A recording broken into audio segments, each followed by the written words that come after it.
I was on a producer panel, but the topic of discussion was the use of technology in selecting better cattle.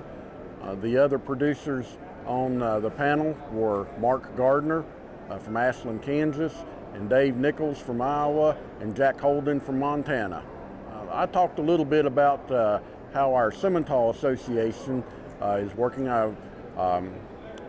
We raise Simmental and Angus cattle, and I currently serve on the Board of Trustees of the American Simmental Association.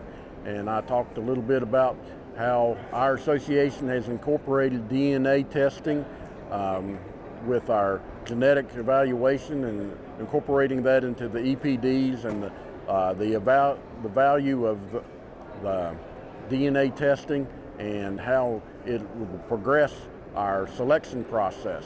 But also wanted to reiterate to folks that we still need to do programs such as ultrasound and collecting the other data such as birth weights, weaning weights, and yearling weights, so that we can continue to gather phenotypes to go along with the genotypes. With the use of DNA, our generation intervals will not be shortened, but we will quickly determine which generations need to be multiplied for the next time.